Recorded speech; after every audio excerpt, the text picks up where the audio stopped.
What's up, guys? Welcome back. It's Albert Knight here, your Tech and Games Crusader, and what we have today is my PC. And here are some replacement parts that are going to be going into it.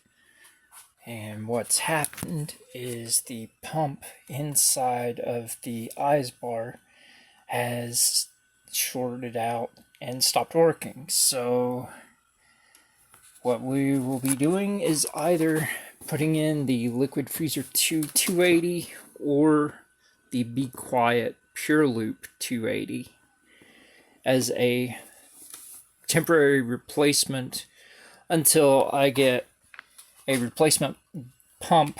I'm going to be using the Extreme 280 Alpha Cool with a DDC pump, because the D5 that is, or not even a D5, but the VPP 665 or 775 that comes with it is just really bad. This has the DCLT pump in it, and it's just not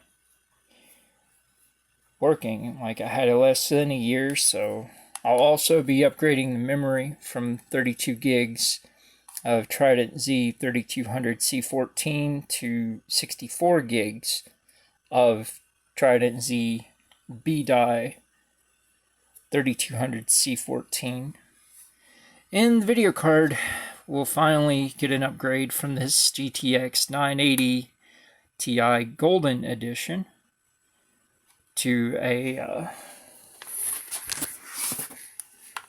oh yeah, I'm going to put these fans in as push-pull with either way that I go. But this came in over the weekend from Best Buy, finally. So I will have a modern graphics card in here for the first time in 8.5 years. Last time I had a modern graphics card in here was a GTX 780 Lightning. And my power supply is still good. It's a gold rated, 80 plus gold rather, Seasonic X1050 V2. And I will be using with that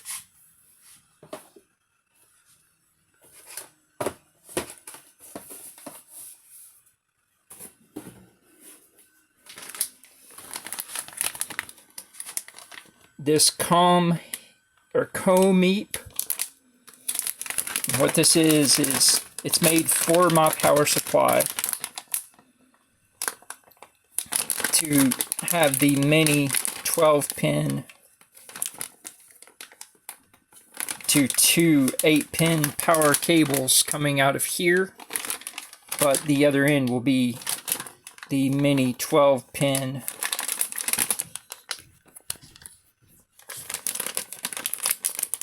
that's required for the RTX 3090 and 3080 and 3070.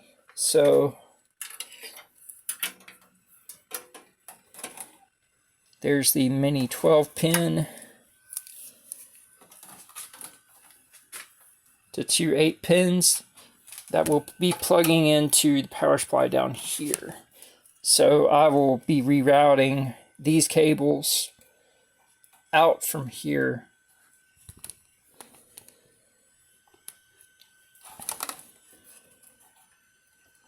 The other thing I've not decided on yet is I was going to wait and see if I had gotten a 5000 series processor to install the MSI Prestige series X570 Creation for being able to have a on the board via an expansion card 10 gigabit LAN.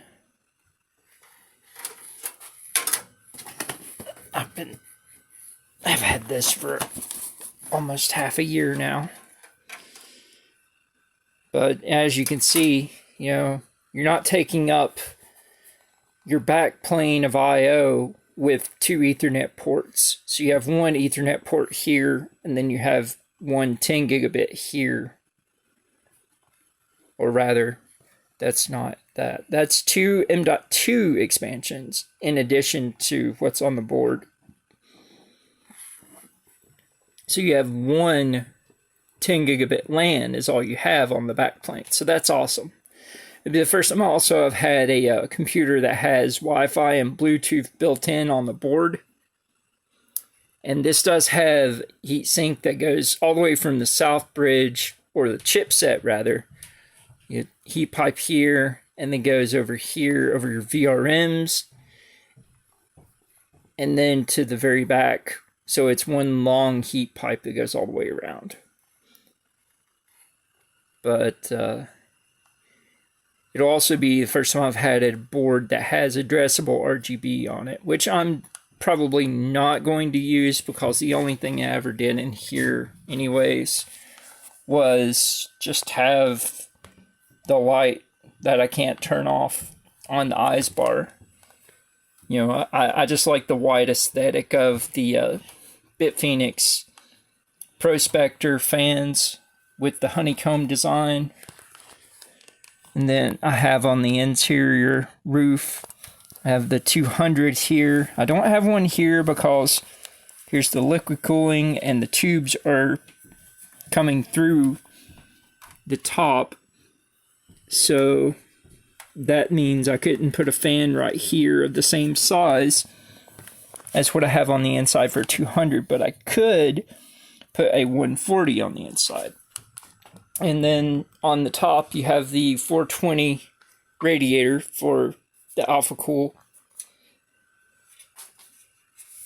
And I have this fan right here blowing outwards just to provide a little bit of extra cooling.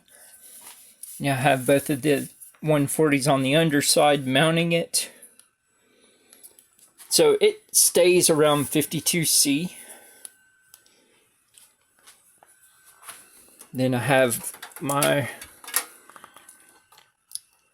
37.2 terabytes RAID 10.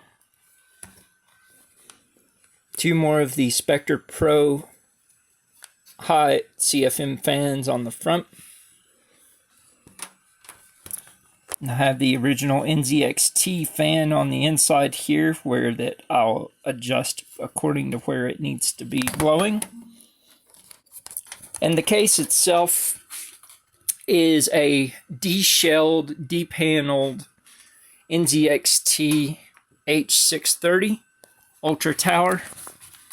As you can see, I've taken out the other AverMedia Live Gamer 4K capture cards. I've got one left in here. Here's my floating hot swap SSD bay for being able to quick load. It has a release lever, so you have a bay right there. You can load it in. Great capture card, by the way. And then the motherboard that's in here, the only reason that I got it to start with is because of all of the USBs. See, I have 3 sets of 4 USBs here. So in that, I have 1 set of 4 USB 3, 2 sets of 4 USB 3, and then the middle set of USB 2.0. Then down at the end, we have a USB 3.1 and a USB Type-C 3.1. And this is an X370 Asus ROG Crosshair 6 Hero non-Wi-Fi. And there's my M.2 Samsung 960 Pro 1 terabyte. And then I have 2 SSDs on the mounted on the back of the motherboard tray, in the back panel. But I'm not